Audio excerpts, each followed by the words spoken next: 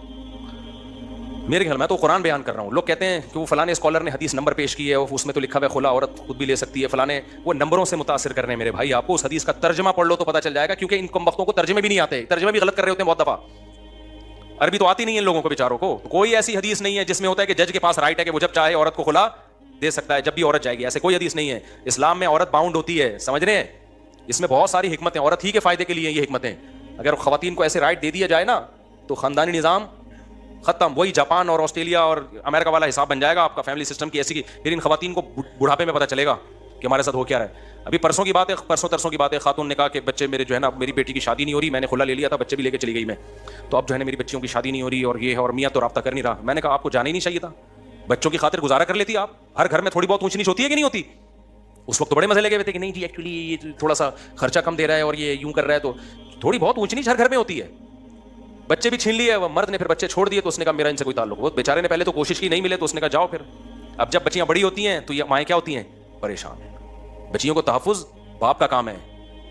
تو بہت بڑے مسائل ہیں بھائی, آگے تو سارا سیٹ اپ تباہ برباد ہونے والا ہے. ان اسکالرز جو نئے نئے مارکیٹ میں آ رہے ہیں نا, بیڑا غرق کر دیا, بیڑا ہی غرق کر دیا.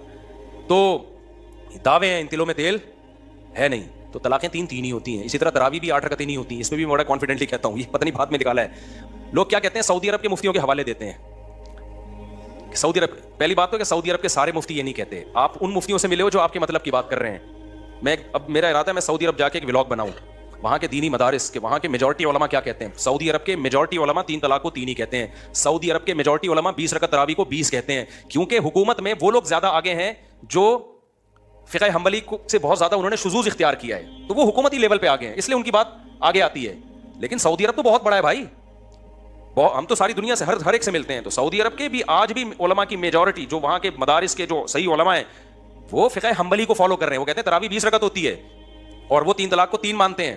میرا ارادہ ہے میں سعودی عرب جا کے ولاگ بناؤں گا تو وہاں کے علماء کی رائے بھی شائع کروں گا تاکہ جو پروپیگنڈا ہو رہا ہے نا. اور دوسری بات, اگر سعودی عرب کے سارے لوگ بھی کہہ دیں بھائی سعودی عرب کے علماء کیا صحابہ سے بڑھ گئے, بولو تابعین سے بڑھ گئے ہیں کیا؟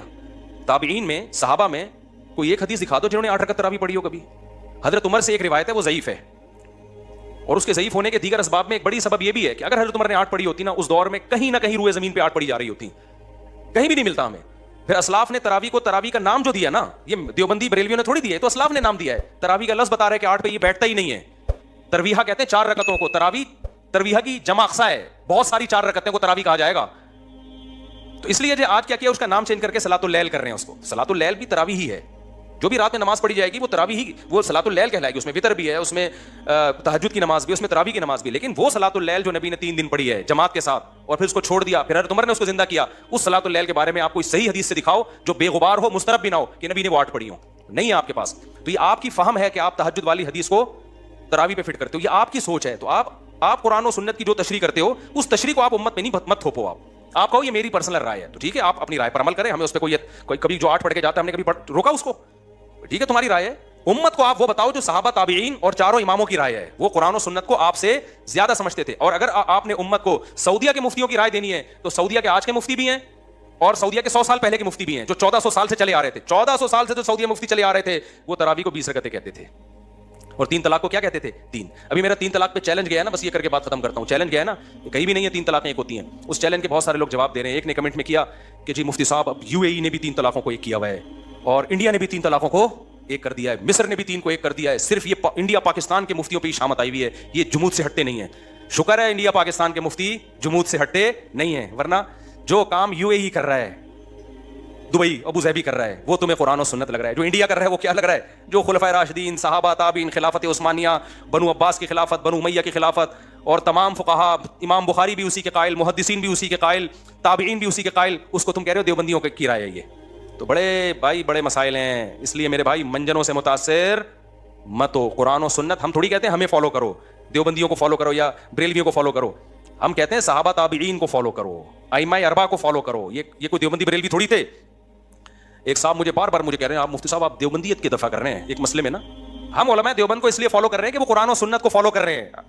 تو اصل قرآن و سنت ہی ہے, وہ کر رہے علماء دیوبند رہے ہیں تو مجبوری ہے ہماری ان کو فالو کرنا. نہیں کر رہے ہوتے تم چھوڑ چکے ہوتے. ہاں اگر کوئی عالم دیوبند کا عالم غلطی کر رہا ہے تو ہم اس غلطی میں اس کو تھوڑی فالو کرتے ہیں. بہت سارے علماء دیوبند ہیں جو آج کل ہیں جو بدعتیں بہت ساری لے کے چل رہے ہیں, ہم نہیں مانتے ان کو کیونکہ ہم نے کلمہ نبی کا پڑھا ہے. لیکن آپ جب ہم قرآن و سنت کی بات کرتے ہیں, صحابہ تابعین کی بات کرتے ہیں اور کہتے ہیں چاروں اماموں نے قرآن و سنت کو زیادہ سمجھا, جب ان کی بات کرتے ہیں تو لوگ ہمیں کہتے ہیں دیوبندیت کا منجن بیچ رہا ہے. یہ آپ کا ایک نعرہ ہے, یہ آپ کا ایک منجن ہے جو لوگوں کو آپ بیوقوف بنانے کے لیے استعمال کرتے ہو. 20 رکعت تراویح علماء دیوبند کا فتویٰ نہیں ہے, یہ صحابہ تابعین چاروں اماموں کا فتویٰ ہے.